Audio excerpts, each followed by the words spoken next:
श्लोक संख्या 41। जो इस मार्ग पर हैं वे प्रयोजन में दृढ़ रहते हैं और उनका लक्ष्य भी एक होता है। हे कुरुनंदन, जो दृढ़ प्रतिज्ञ नहीं है उनकी बुद्धि अनेक शाखाओं में विविक्त रहती है।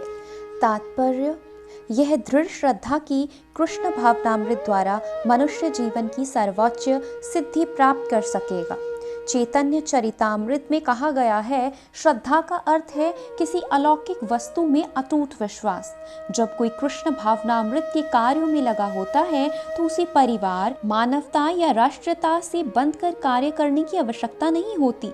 पूर्व में किए गए शुभ अशुभ कर्मों के फल ही उसे साकाम कर्मों में लगाते हैं। जब कोई कृष्ण भावनामृत में संलग्न हो तो उसे अपने कार्यों में शुभ फल के लिए प्रयत्नशील नहीं रहना चाहिए। जब कोई कृष्ण भावनामृत में लीन होता है तो उसके सारे कार्य आध्यात्मिक धरातल पर होते हैं, क्योंकि उनमें अच्छे तथा बुरे का द्वैत नहीं रह जाता। कृष्ण भावनामृत की सर्वोच्च सिद्धि देहात्म बुद्धि का त्याग है। कृष्ण भावनामृत की प्रगति के साथ क्रमशः यह अवस्था स्वतः प्राप्त हो जाती। कृष्ण भावना भवित व्यक्ति का दृढ़ निश्चय ज्ञान पर आधारित है।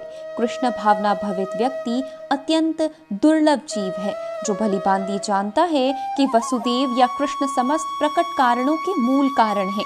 जिस प्रकार वृक्ष की जड़ सींचने पर स्वतः ही पत्तियों तथा टहनियों में जल पहुंच जाता है, उसी तरह कृष्ण भावना भवित होने पर मनुष्य प्रत्येक प्राणी की अर्थात अपने परिवार की, समाज की, मानवता की सर्वोच्च सेवा कर सकता है।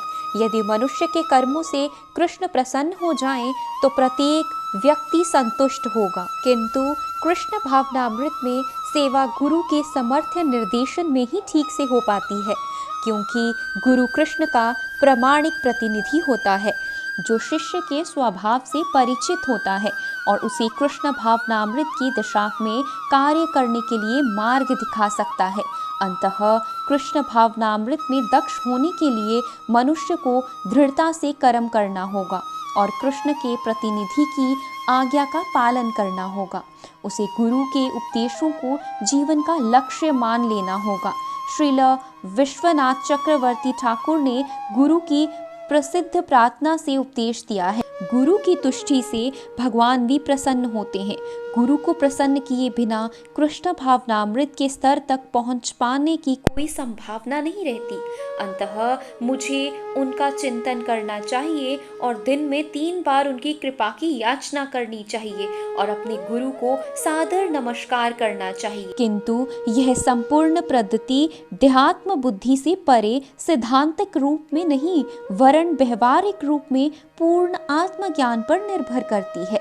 जब साकाम कर्मों से इंद्र तृप्ति की कोई संभावना नहीं रहती, जिसका मन दृढ़ नहीं है, वह विभिन्न साकाम कर्मों की ओर आकर्षित होता है। हरे कृष्णा।